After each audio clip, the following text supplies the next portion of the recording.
de autoridade que porque a ele tem, o nosso experiência que ele bom Deus, teve na com pessoa do seu Jesus Espírito Santo, foi muito em nos impactante, inspirar, né? encher os nossos Todo, corações aquela de alegria, experiência de quando ele deixou de ser profundo saber da Paulo palavra e dele. passou a Vamos ser orar Saulo, então? né? Da Quando ele Amado Deus e conversão. Pai, nós da te conversão louvamos, dele. damos Aquilo foi graça tão à impactante tua que eu acho que não bondade, teve, sabe, não tem sombra de a dúvidas. tua Né? Os infinita outros, apesar misericórdia dos em outros colocar nos discípulos terem corações de andado com cada um de nós Jesus, esse né, vê que interesse praticamente de até o final aprender da eles tua tinham uma palavra. certa, Apesar do parece que eles não tinham nome muita certeza da teologia coisa, né? surtar E eu acho muita que Paulo gente, ali, a nós como ele cabe vivenciou, embora não tenha amar, visto conhecer Jesus, mais e mais, que tão ele, somente embora não aprender tenha, a tua palavra. Obrigado por Você todos fala assim aqui que presentes, no final em nome apologética do Pai, do Filho, Então, do esse Espírito, início a tua suprema da aula de trindade, hoje, Diego, ele dá-se toda vez mais acontece isso, para um encerramento da cristologia, que foi o que a gente fez há 3 aulas atrás, acho que 4 nós estamos nessa. Demorei mais nisso daqui para que a gente possa perceber qual que é o centro da teologia de Paulo. Iniciamos com o material da teologia de Paulo com o Ferraus, tá? Ferraus que está lá no slide. Eu já compartilhei o slide todo da aula desde o começo, é um slide só, desde a homilética até essa última aula, lá no chat aqui do Telegram. Tem um chat, aí você pega lá e vai ver a conversa todinha, desde o começo do curso. Tem todos os links de apoio, para material de apoio, né? Com um pouco de matéria de história da igreja, que é a patrística. A gente estuda patrística, tá? Com um pastor lá que faz do seminário de Charles Spurgeon.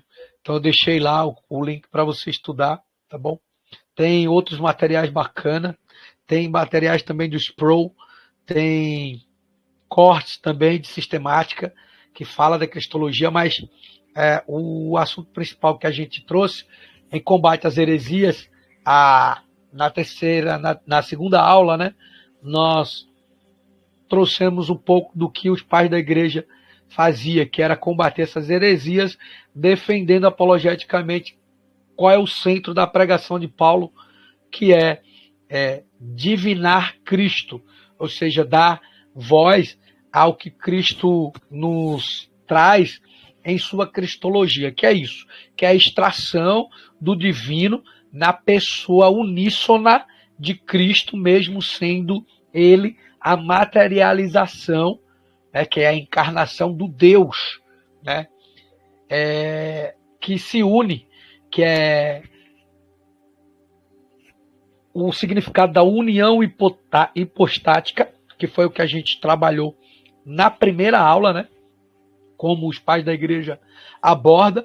E aí eu vou fazer a finalização, que é a parte da justificação e a escatologia, baseado hoje num outro material que foi o que eu publiquei lá no grupo. Eu vou só abrir o slide, aí eu creio que não tem alguém aqui. Eu acho que tem gente boa hoje aqui, bem seletiva para a gente conversar. Eu vou ser bem breve nesse slide, porque todos vocês entendem sobre teologia, e aí eu queria ouvir vocês extraindo um pouco do que vocês já ouviram, do que vocês vão entender nessa aplicação, e aí a gente parte para a conversa mesmo. Prometo que eu dou 15, 20 minutos de slide aqui, a gente já conversa, tá bom? Então, eu fiz a apresentação do que a gente já estudou, o que é importante a gente saber para o que vem aqui. Deixa eu só abrir o slide aqui. Compartilhar minha tela. Ok. Aqui está o slide.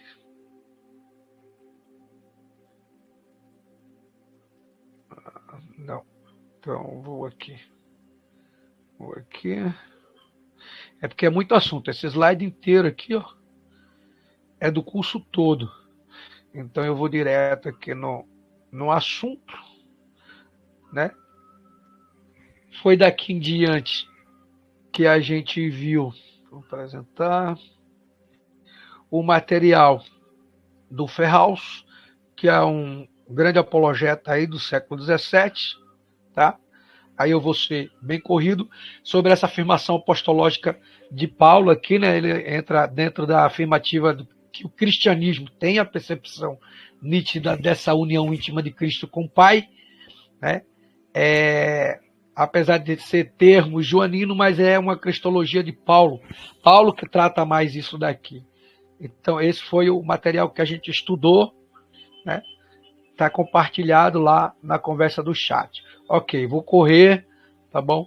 A gente estudou tudo isso aqui, trouxemos um pouco do Keith Martinson, do que a ortodoxia que ele prega, que ele faz o tratado dessa teologia na argumentação de morte e vida, que é o eixo da pregação de Paulo, tá?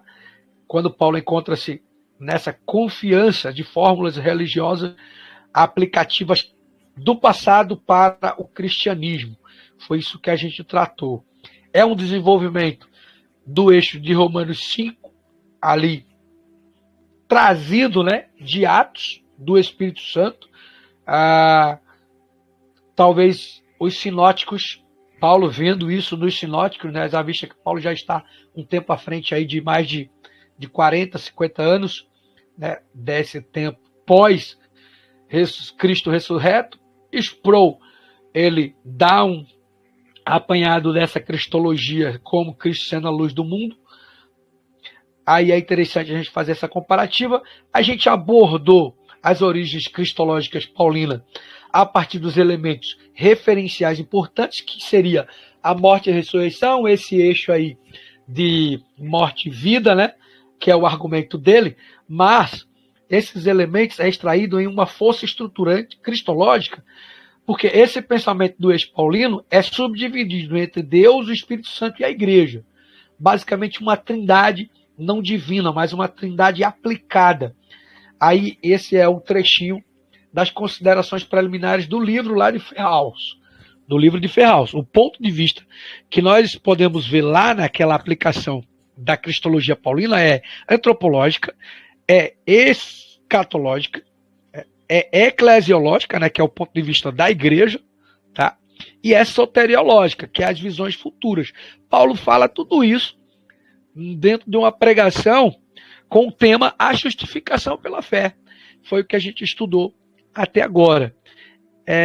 No tempo de hoje, poderia dizer que seria uma cristociência, que é a causalidade da morte de Cristo. Qual é a causalidade? É o termo jurídico, a justificação. Deus nos justificou em Cristo, porque nós, os seres humanos, de natureza caída, somos escondidos em Cristo por essa lei, né, por essa lei cristã contra a própria lei de Deus. É contra a lei dele mesmo, porque a morte dele faz a gente morrer espiritualmente, né? Por isso que a gente nasce de novo. Tivemos uma grande discussão na penúltima aula sobre isso, conversando mesmo, né? Qual que é a causa da morte, quem foi o primeiro a morrer, tá bom?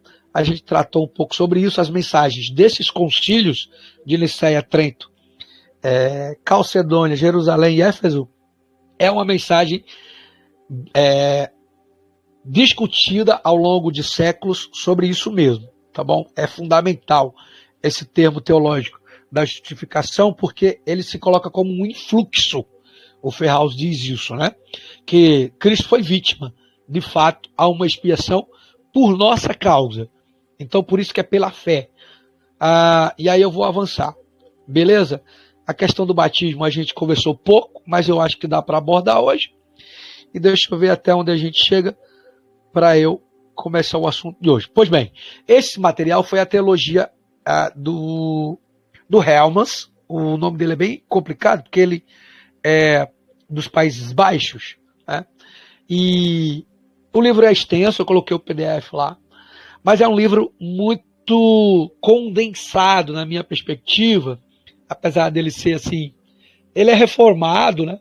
Ele é reformado, ele nasce ali nos Países Baixos, mais especificamente no Cambridge, e o Herman Reed Derbyton, Derbidons. É bem complicado o sobrenome dele.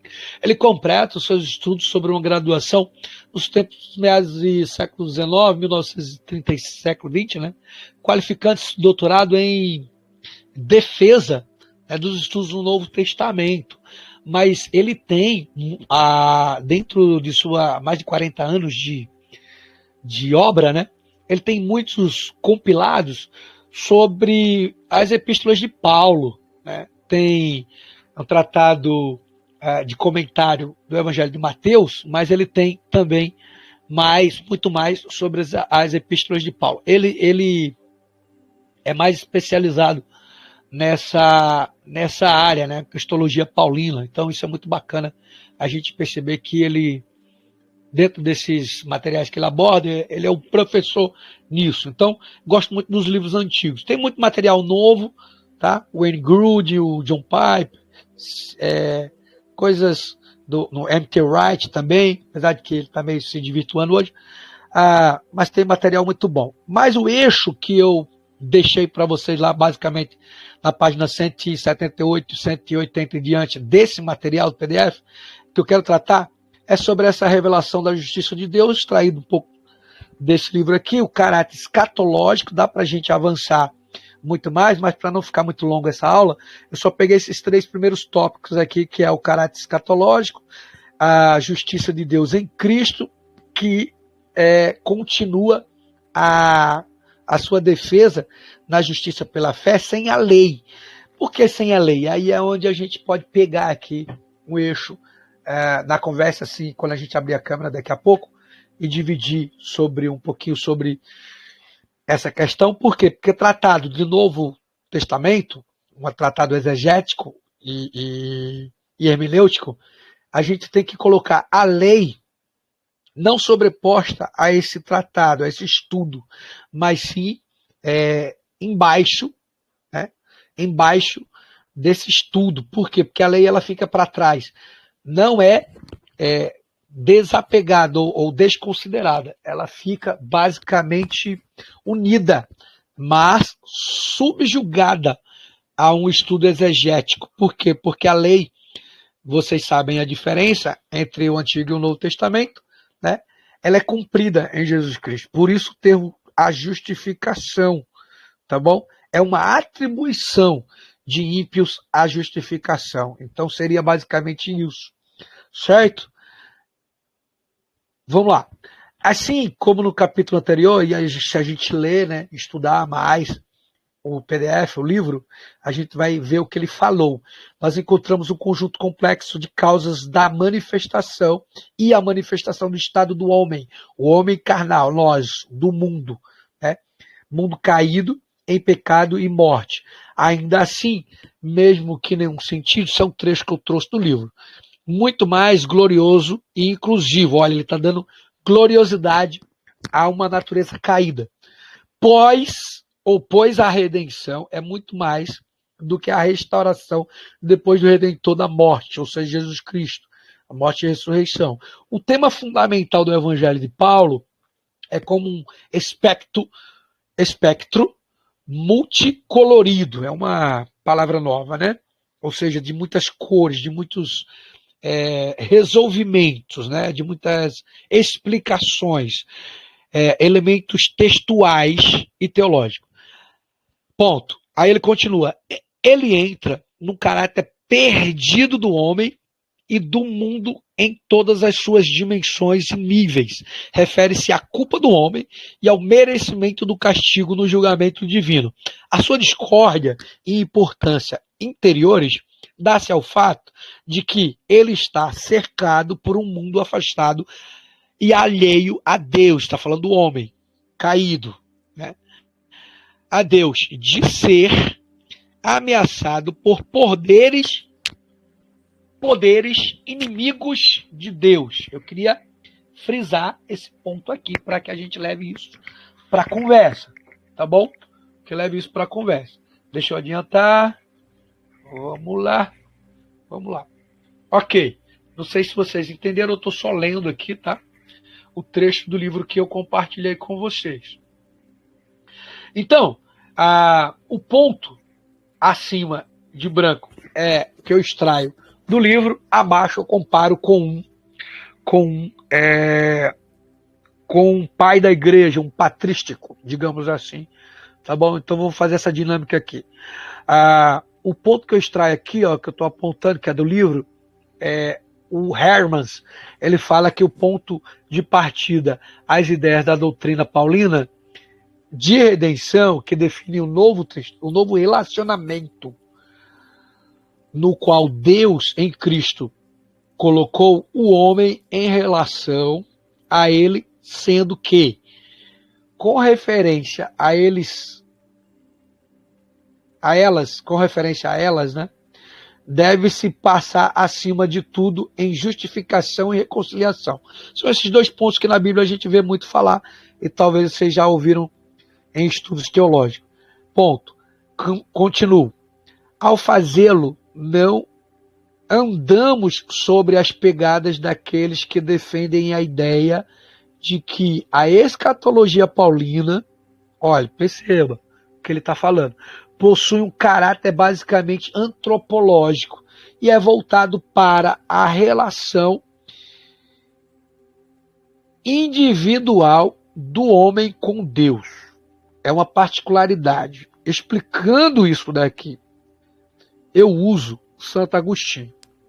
Ele diz, em sua defesa de fé na patrística, combatendo as heresias, principalmente o arianismo, que eu acredito que vocês sabem o que é o que Ario colocou como defesa Cristo não ser um Deus, apenas ser um homem com a natureza divina,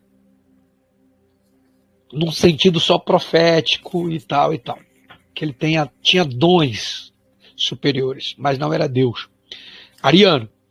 E esses pais da igreja defendem essas heresias com esses argumentos apologéticos. Agostinho, ele traz através de um tratado filosófico e teológico que a fé e a razão é um obstáculo, né?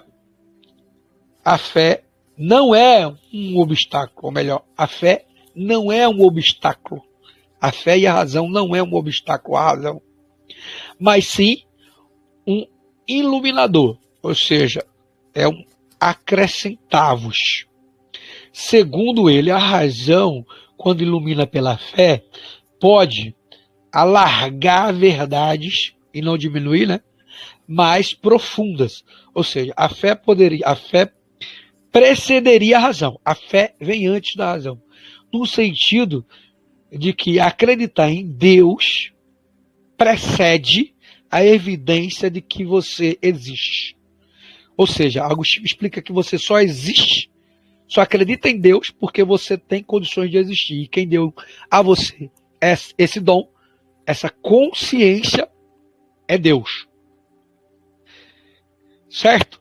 Então, o olhar da fé para Agostinho faz questionar que crer nos faz ver. Agostinho aponta que o homem, olha a antropologia aqui que Helmholtz está falando, tá?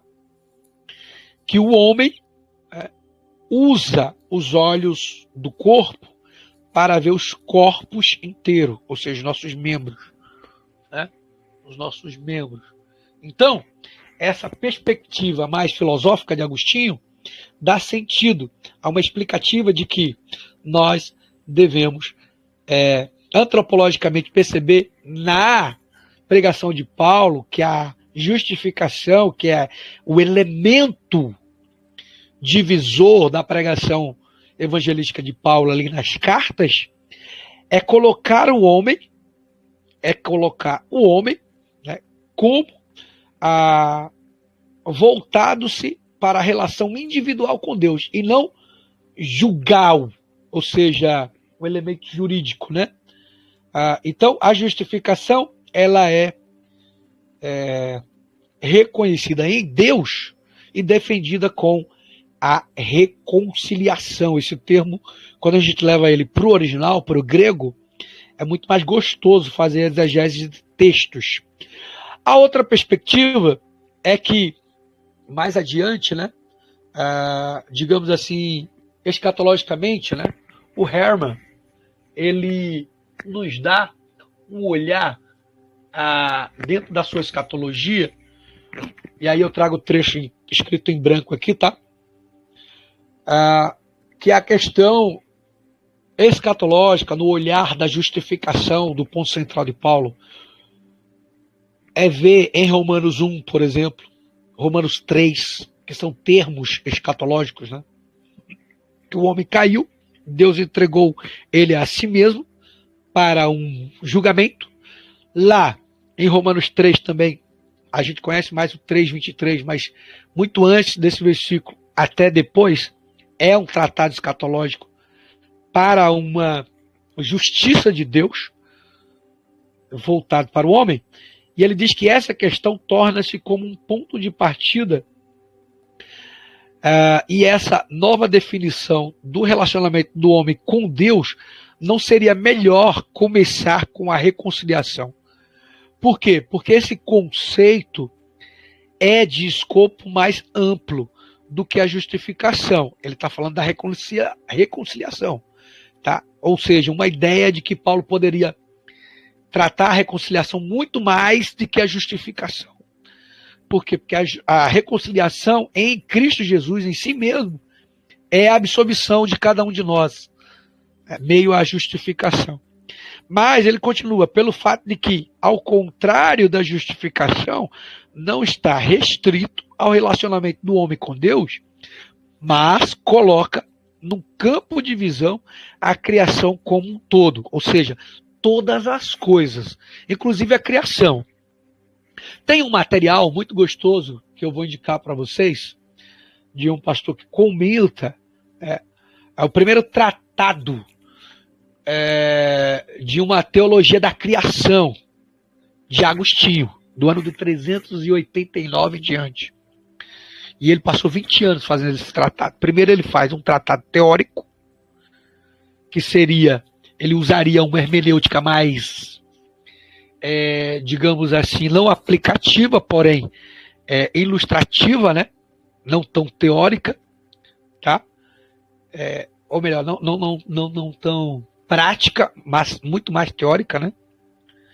Então é elucidativa. E nos últimos anos do seu trabalho, né, ao longo desses 20 anos, lá na teologia da criação de Agostinho, ele, aos últimos anos, ele é mais tendenciado ao maniqueísmo, então ele dá mais vida à prática, né?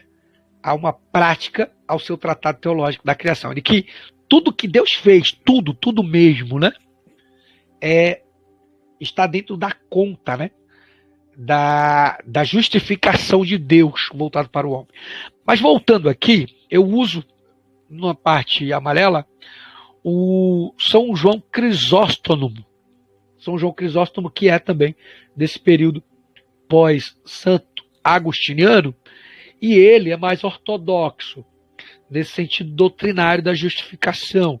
Ele defende a doutrina cristã estabelecida entre as heresias, contra as heresias de sua época no arianismo, como a maioria de todos, né?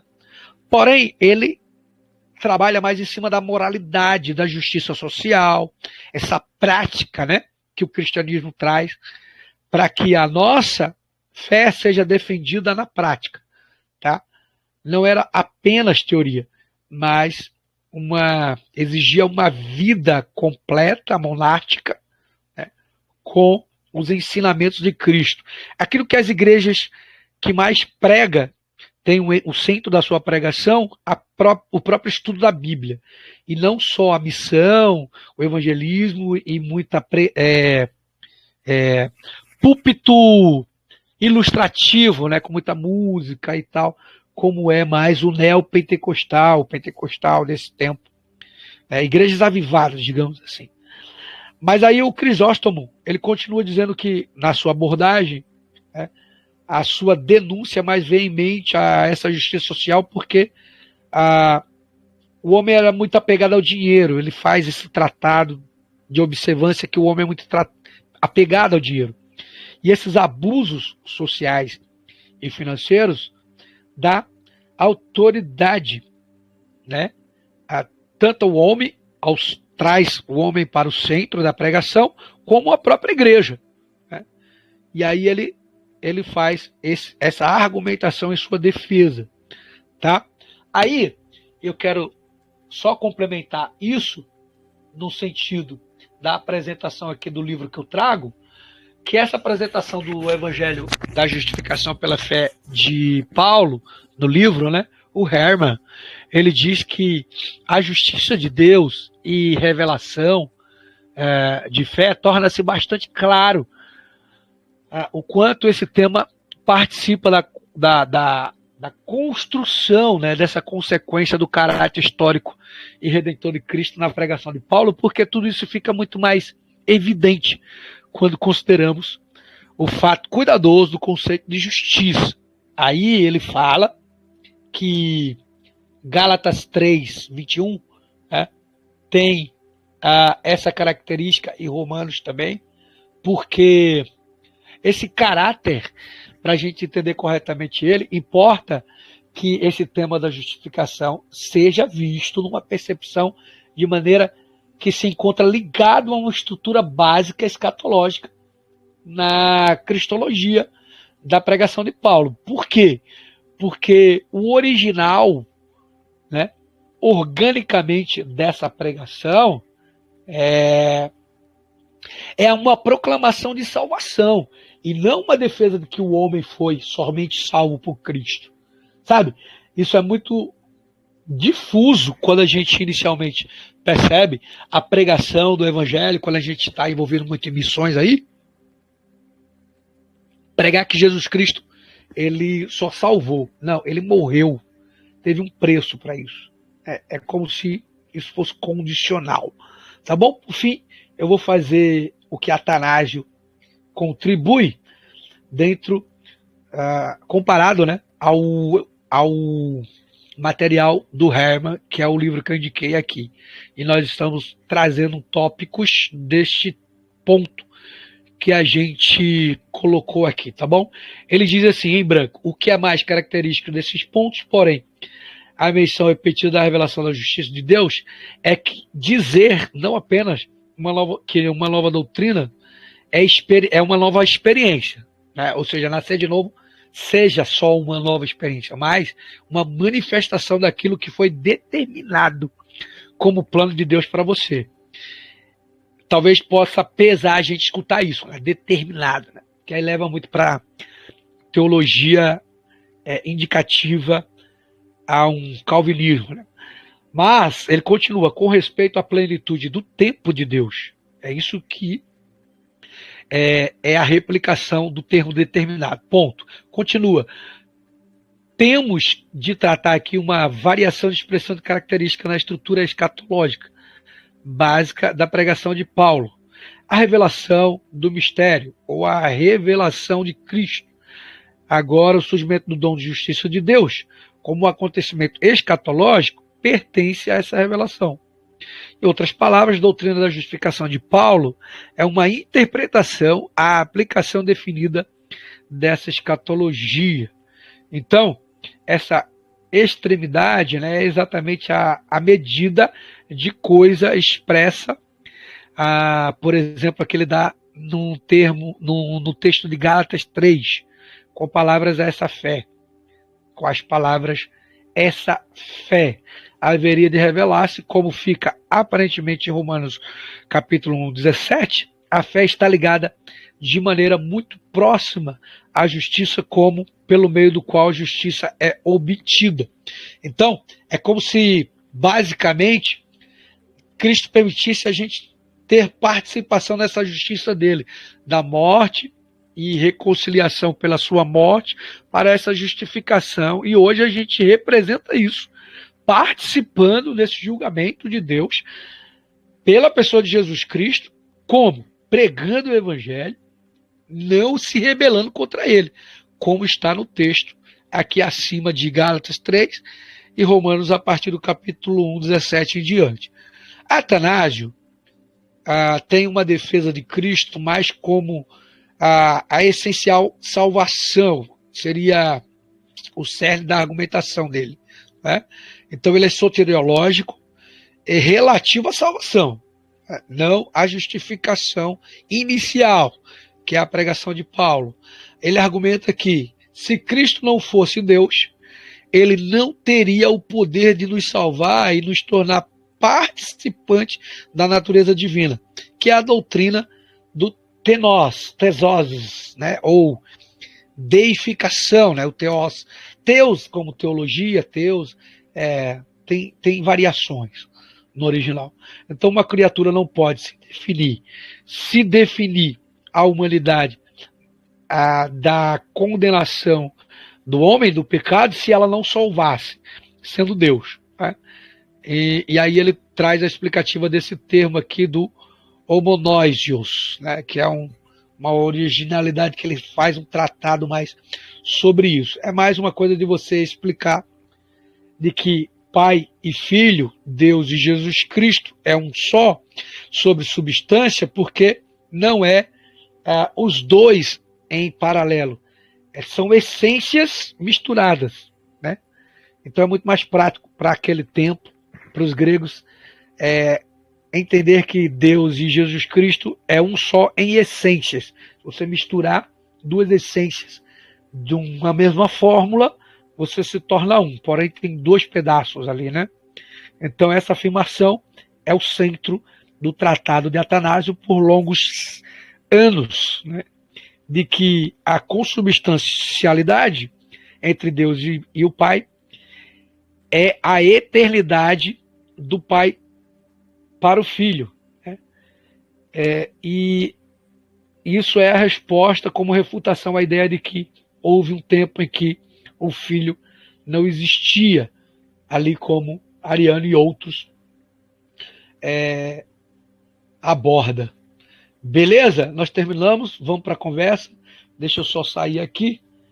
Eu creio que dá para a gente pegar um pouquinho aqui do tempo antes de 1 hora de aula para a gente conversar. Deixa eu só voltar aqui. Toda vez eu apanho para voltar.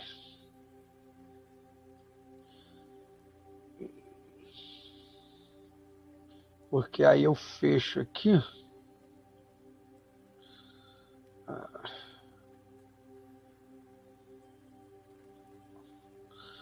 Cadê, rapaz?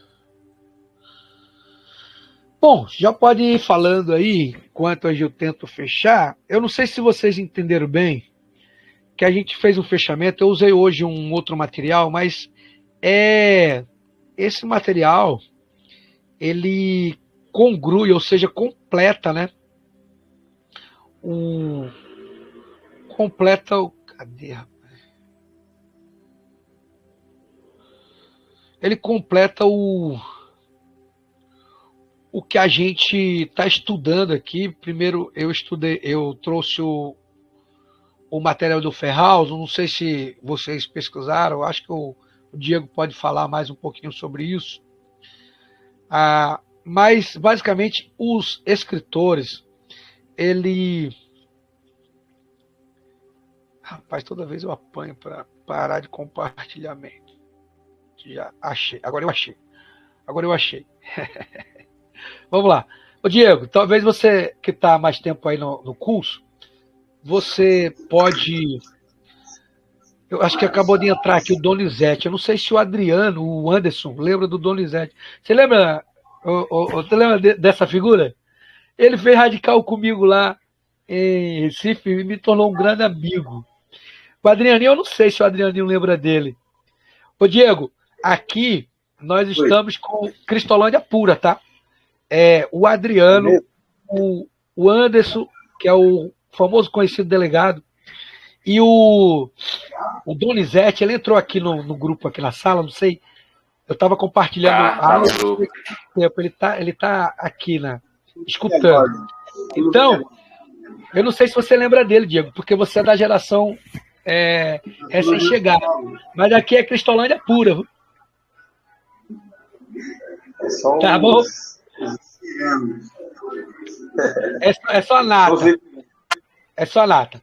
Bom, ó, agora é a hora da conversa. Quem quiser sair, tiver compromisso, fica de boa, tá bom? Daqui em diante, eu já apliquei o conteúdo. O Diego e o Adrianinho, ele pegou o começo dessa matéria, que é cristologia, mas como vocês estudam teologia, o Anderson, o Donizete, o Rogério mesmo, que está nos escutando aí, estuda teologia, vocês sabem do que a gente está falando. O centro da pregação de Paulo é a justificação pela fé. Porém, esses escritores, teologicamente, ele faz um tratado, porque eles são exegéticos, ele faz um tratado desse apanhado da justificação pela fé como centro da aplicativa da pregação de Paulo. Por quê? Porque é complicado para os antigos, o recém-chegado ao judaísmo, entender que um ser humano nasce de novo. Cristo deixou isso nas Escrituras muito claro na conversa com Nicodemos. É só isso? Não. Por isso que eu falo, não dá para a gente pegar só o texto da Bíblia e dizer, não, o assunto é só isso aqui que está no texto. Não é. Vai muito mais além. Nos concílios, todos os pais da igreja, eu trouxe 3 aqui, são pelo menos 8 dos principais. E ainda tem muito mais ao longo do século 4, 5 e diante. Os concílios duraram mais de 500 anos, foram mais de 21 concílios. Pelo menos os principais a gente viu aqui. O eixo da tratativa na apologética para eles defenderem as heresias de que Cristo não era Deus, era esse tratado. Então, da onde eles extraíam? Da escolástica, da patrística, dos contemporâneos que foram ali, caminharam com os apóstolos. Né? E não tem pessoa melhor para tratar dessa reivindicação de que Paulo. Né? E aí eu não sei se vocês perceberam, eu trouxe aqui no slide a contribuição do Herman, de que, antropologicamente, lá no primeiro tópico, quando eu trago Agostinho, ele trata essa justificação mais para o campo antropológico, que é colocar o homem, né, não no centro dessa justificação, mas que se Paulo trouxesse mais abordagem teológica nos seus escritos, de forma a tratar a reconciliação mais do que a justificação, ele achava que seria mais viável. Por quê? Porque ele vê participação do homem. Veja, nós estamos dividindo aqui no comentário, né, ao conteúdo. Ele achava, o Herman, que antropologicamente Paulo trazia mais abordagem participativa de que o homem, após a ressurreição de Cristo, nessa proclamação do Evangelho, participaria muito mais dessa morte de Cristo, como Paulo prega que nós participamos mesmo. Haja vista, tem vários textos, né? Nós estamos escondidos na morte de Cristo, morremos a morte dele. Tem vários textos, né? No conteúdo da aula passada eu trouxe textos no slide para provar isso, né? Bom, isso é um ponto sobre a primeira contribuição que eu trouxe, comparado ao que Agostinho, né, trata na sua defesa entre a fé e a razão. Ele diz que a fé, ela antecede a razão, porque nós não teríamos fé em Deus se Deus nos provasse em si mesmo que nós podemos enxergar isso, entende? Eu não sei se vocês entenderam isso. Eu queria comentar primeiro esse ponto, depois a gente parte para o lado escatológico que o Herman trouxe. E aí eu fiz a comparação com os outros 2 pais da igreja, o Crisóstomos e o Atanásio. Quem gostaria de comentar essa primeira parte? A parte antropológica, né? Alguém já viu um pouco sobre isso? Porque eu trouxe aqui esse material, né? Mas talvez vocês já ouviram ou leram algo sobre isso. Tem uma perspectiva, né? Pode trazer um texto que compare, não tem problema. Amém, irmãos. Eu ia dar uma lidinha antes, até falei com o Paulo para dar uma olhadinha no PDF. Aconteceu algumas coisinhas aqui, até inclusive da Ivana ter que estar em resolver um problema. Mas, assim, dentro do que eu estou entendendo, me corrija aí, Paulo. Isso aí está dentro do Gênesis 12, tá? Da justificação de Abraão, creu, e isso foi imputado como justiça. O próprio Tá dentro material que eu indiquei, mais adiante ele vai indicar um trecho explicativo dentro dessa teologia da criação. Mas você tá indo bem, vamos lá. Está dentro do contexto. Né? Se Deus ele já tinha preparado, ainda antes da criação, todas essas coisas. Né? Inclusive, já sabendo que o homem iria errar, ele já tinha preparado, né? O sacrifício de Cristo.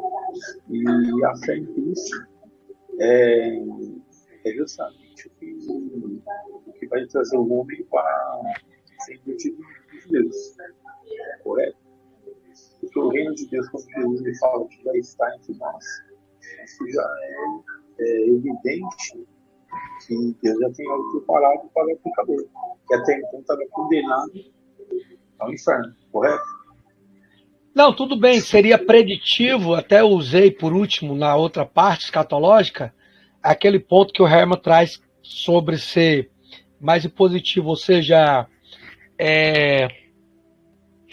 que nós somos prescientes, estaríamos no plano de Deus sendo mais prescientes, sabe? Tipo, essa salvação nos colocaria no plano de Deus, lá na morte de Jesus Cristo, porque Deus preveu isso e premeditou. Essa foi a palavra que ele usou, sabe? Premeditou. Como Deus premedita a morte de alguém para salvar outros. E aí entra dentro daquela discussão calvinista com arminianos, por que Deus, né, premedita pessoas, né? Seja para a morte, seja para a vida eterna. Enfim, nós não vamos entrar nesse ponto aqui, mas isso é muito provocativo. Por quê? Porque os bereanos arminianos, que eu posso dizer assim, ele utiliza como defesa para contrariar, para rebater, né, essa dádiva do calvinismo, que Deus premedita todas as coisas. Então, se Deus premedita todas as coisas, ele premeditou o mal. Então é muito complicado a gente defender, né, essa predição de Deus, ou seja, prever e nos colocar diante da sua presciência muito antes da fundação do mundo, inclusive a morte e salvação dos humanos, né? Sendo que, se Deus premeditou todas as coisas, como é que a gente vai desenrolar uma defesa para o problema do mal, que é uma área da teologia? Entende? Isaías 45, ele fala para ele, ele diz que ele cria o bem e ele cria o mal. Isaías 45. Então, eu acredito que é evidente que Deus, como autor da vida e da história, ele criou todas as coisas, assim como ele diz que amou Jacó e rejeitou Saul, como fala de Judas, filho da perdição, como o próprio diabo. Que é nada menos que, como o Benedito fala, que é um cão na corrente na mão de Deus. Então Deus está no controle de todas as coisas e ele precisou criar o bem e o mal, a luz e as trevas. Ao desenrolar dessa história, né?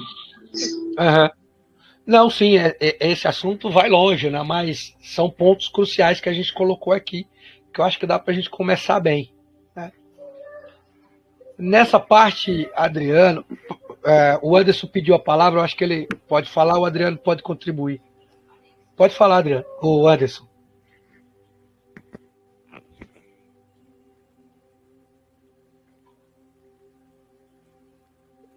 O microfone. É que eu acho que o microfone dele... Você mutou o seu microfone, o Anderson? Tem um símbolozinho embaixo aí do microfone, você aperta nele.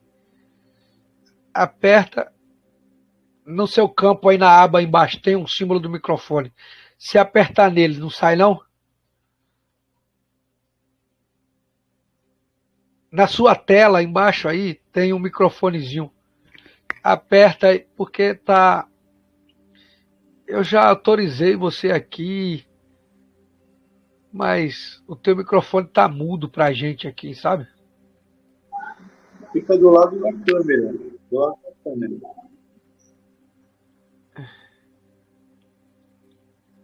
É, fica do lado da câmerazinha. Poxa, seria tão bom se ele pudesse falar. Eu acho que ele apertou na câmera para tentar e tá apertando o microfone. Enquanto isso, Adriano, se você puder falar, porque ele não está conseguindo. Eu já permiti ele falar, que eu tenho um domínio aqui para permitir. Eu permito, mas tá aparecendo para mim que ele pode falar. Só que aí depende dele. Mas vamos lá. Adriano, se você guardou aí o ponto que a gente está, você pode contribuir nessa parte antropológica. Não sei se você, Voltou se você agora? entendeu. Voltou? Ó, o Anderson voltou. Voltou, Dá Anderson? para me ouvir? Agora estamos ouvindo. Sim, agora Aperta sim, a tua agora câmera sim. agora. Aperta a tua câmera agora, que aí a gente vê os dois. E a Aperta câmera? na câmera. A câmera não. A câmera não, cara. Quando não é uma coisa, é outra. Cara, Mas vai falando que a gente entende aí. Seria muito bom se você. pronto, dois pontos. Até porque já são 22 horas, eu tenho aula de Tu vai poder capelania, falar. né? Lá o curso de capelania. Entendi. Deixar 2 pontos aqui. É uma historinha entre arminiano e Calvinista. o outro agora. Calvinista. Esque- Calvinista. Calvinista. Isso. E aí tava 2 fazendeiros, né? E aí o fazendeiro calvinista defendendo, porque tudo era lindo ali, bonito, porque Deus tinha feito. E o arminiano dizendo que era pela ação do homem que estava bonito. E aí o calvinista chegou e disse, né? Olha só como tua fazenda tá linda, né? Deus, ele é maravilhoso. Ó, né? A montanha, a relva, olha como tá lindo. E aí o arminiano vai e diz, é porque você não viu antes do homem chegar, né? A terra como era. Então tá assim bonito por conta do homem. Então a guerra aí entre o arminiano e o calvinista.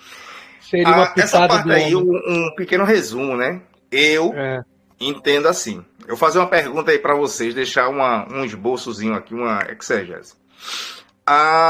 Quem fez mais em boas ações? Madre Teresa de Calcutá ou Hitler? Uhum. Em boas ações. Isso, boa. Olha, aparentemente é uma contrapartida, né? Porque todo mundo vai falar que é a madre, né? Pronto, a madre. Mas nenhum dos dois, de Madre Teresa de Calcutá até Hitler, ninguém está acima de Cristo, tá abaixo de Cristo. É isso que o Paulo está dizendo. É pela justificação. Todos nós somos justificados em Cristo Jesus, pelo arrependimento. E o exemplo maior é que o ladrão ali na cruz, ele estava pregado, ele não ia sair para caminhar, né, andar em verdes pastos e pregar o evangelho. Ali ele estava crucificado, ali ele estava pronto para morrer, e ali ele se arrependeu. E o arrependimento justificado em Cristo Jesus, ele pedindo, lembra-te de mim, né? E aí Jesus Cristo, ele fala ali na hora, né? Aí tem uma outra discussão também teológica, que é, ou ele diz, ainda hoje estarás comigo no reino de Deus, né? Estarás comigo no paraíso. Ou ele diz, hoje ainda te digo que estarás, né, comigo no reino de Deus. Um dia estarás, ou, né, ele estará, é uma afirmativa. Ou é uma afirmativa de um verbo transitivo direto, né? Isso, correto. E aí o apóstolo Paulo, ele deixa claro, né, nas cartas, aí através das 13 cartas, desde de 60 depois de Cristo, né, quando começou a ser compilado, deixa bem claro para que as pessoas tivessem a visão para não cair nos falsos mestres. E ele deixando Cristo, né, cristocênico, ele sendo cristocênico, cristologia pura, que Cristo era o próprio Deus, né, que se fez de toda a sua glória e que veio para salvar a humanidade, que é em Cristo, que é somente os 5 soles, né? Só pelo alimento, pela graça, pela fé e é em Cristo Jesus, é pela palavra, pela escritura. E ele deixa bem claro isso aí, né, nas 13 cartas, para as igrejas, porque eles estavam trazendo muita coisa de fora, né? Foi aonde surgiu. Hoje em dia não é tão diferente como o dos patriarcas lá, depois dos patriarcas, né? A roubalheira, muita ideologia, seja no neopentecostal, no pentecostal, esquecem muito de Cristo e começam a trazer verdadeiramente assim o que o homem acha, né? Sim. E o apóstolo Paulo ele vem abrir os olhos, né? Literalmente, de toda aquela população na época ali, das igrejas ali. Tanto é que em João, em Apocalipse, né, escrita por João ali na ilha de Patmos, ele vem falar da revelação divina e ele fala das 7 igrejas, 5 são reprovadas, né? Só 2. Ali está aprovada, que verdadeiramente estava vivendo ali o evangelho que Cristo deixou.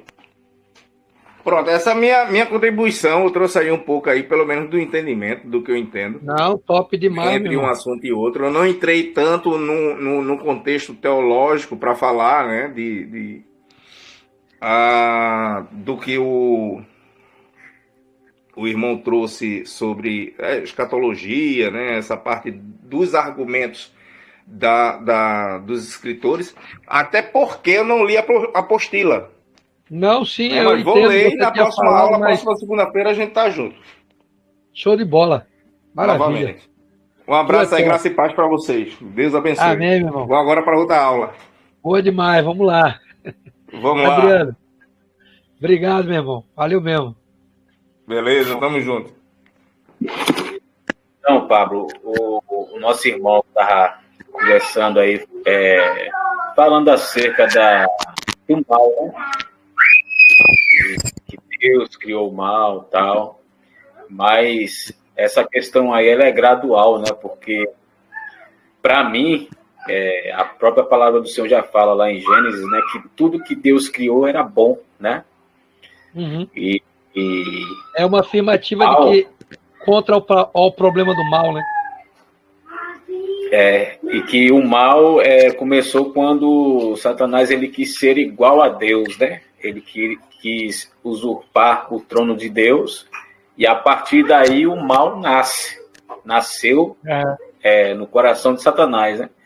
E a partir de Gênesis capítulo 3, através da queda do homem, o mal ele se expande em toda a humanidade. Então, tudo que Deus criou era bom.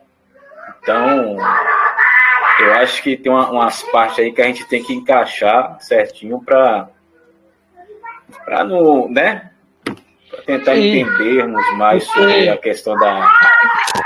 A gente coloca aqui algumas indagações, colocações que está dentro do debate teológico, né? Inclusive, não só existe teólogo que é cristão, né? No caso que seja reformado e tal. Tem muitos outros também que seguem outras linhas, né? Então, essa argumentação via ao problema do mal está dentro de uma discussão que ela é rebatida, assim, claro. Tanto que você nos trouxe o texto que já é expressivo como uma afirmação, olha, Deus é bom. E antes disso aconteceu muitas outras coisas, né? Muitas outras coisas. O Anderson, o delegado, trouxe aí até uma ilustração mesmo da história, né? Entre ambos, arminianos e calvinistas. Mas há textos prepositivos para ambos também, tá? Por isso que eles debatem ao longo dos séculos, porque como Deus é presciente e prevê todas as coisas e quer e determina Isso é uma palavra muito forte, mas está na Bíblia, né? Romanos 8, 28 e diante. Determina, né? É determinante, né? A uma parcela da humanidade para a salvação e também para as outras coisas também, né? Então, está dentro do debate, mas tem essas defesas, sabe? A outra parte lá, não sei se você entendeu, que é a parte escatológica, né? Via aos contribuintes aqui que eu trouxe dos pais da igreja, Crisóstomos e Atanásio, não sei se você percebeu ali que o autor, né, o Hermas, ele fala de uma antropologia mais voltada para essa justificação, só que seria muito mais prático Paulo colocar a reconciliação trabalhada teologicamente do que a justificação. Porque se você pegar no original os dois termos, eles não estão tão paralelos. Né? Bom, a justificação está dentro de uma justiça de quem, por si, ou por um bem, ou por um valor, justificou alguém, sabe? Ou absolveu, né? A reconciliação vai muito mais além, né? É muito mais pensativo no campo filosófico, porque que algum morre por outro, né? Com uma finalidade de reconciliar, que não é uma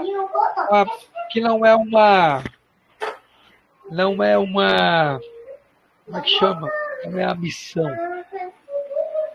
Não seria um assunto para o próprio Jesus Cristo, ou seja, isso daí não é meu. Digamos assim, ele teria justificativa de dizer, eu não vou morrer por eles porque, né, isso aí é uma treta entre tu e Deus, ou seja, entre o homem e Deus, entendeu? Não mete mão nisso, né? Isso seria uma consideração, lógico, bem humana aqui, bem humana, né? Filosófica. Mas é isso bem que ele quer dizer, né? Olha, não entra dentro disso, mas se houve uma reconciliação, é porque Jesus Cristo ele assumiu para si, né, a missão de morrer por alguém que era uma treta que não seria basicamente humanamente para ele, ou dele, né? No caso dele, né? Só que era para ele, né? Porque Deus usou ele, né? E foi profético e tal, e ele entendeu isso, né? Ele entendeu. Então seria basicamente muito mais por isso que Paulo ele trata teologicamente o termo justificação muito mais do que a reconciliação. Queria falar alguma coisa sobre essa segunda parte? Não sei se você quiser, Adriano, contribuir. Não, eu estou tranquilo. Foi só essa questão aí, né, da predestinação, tá? Esse negócio aí vai longe. Vai muito longe. Mas eu acho que a galera deu um pouquinho para entender aí do que a gente fez hoje, né, dentro do material. Está exposto lá o material, está compartilhado. Eu reforço aqui, se alguém quiser estudar mais com os materiais auxiliares, está tudo dentro lá da sala, no chat. Você entra lá na sala, no chat, tem bastante coisa lá. E eu coloquei o slide de todo o curso, na verdade, da matéria de Cristologia, né? Então tá tudo lá, slide. Beleza? Eu acho que o Rogério entrou. Se estiver escutando e quiser contribuir, esse é o momento. Donizete também conseguiu, ou talvez não quer pegar aí na câmera, mas a gente vai partir para a finalização, que foi o que a gente já fez até agora. Se vocês não quiserem, ou preferem não contribuir, não quiserem falar, a gente encerra aqui. Eu acho que se o Adriano tá aí, eu vou pedir só para o Adriano fazer uma oração e a gente termina por aqui, Adriano. Pode ser? Ninguém se manifestou, então a gente termina por aqui. Tudo já foi dado. Pode ser, meu irmão? Pai, graças nós te damos a Deus por esse momento, Pai, de estudo, Senhor. Senhor, meu Deus, possa estar abençoando, Senhor, das nossas vidas, a Deus, abençoando nosso descanso, abençoando cada vida, meu Deus, cada servo teu que está participando, Senhor. dessas aulas, ó Pai, acerca da cristologia, acerca da justificação pela fé, acerca da salvação, sobre antropologia. O Senhor, meu Deus, em nome de Jesus, possa abrir a nossa mente, o nosso coração, e que toda honra e toda glória seja dada somente a Ti. É o que nós te pedimos e te agradecemos em nome de Jesus. Amém. Amém, meu irmão. Glória a Deus. Obrigado. Deus seja convosco e a todos que participaram. Em nome de Jesus, vamos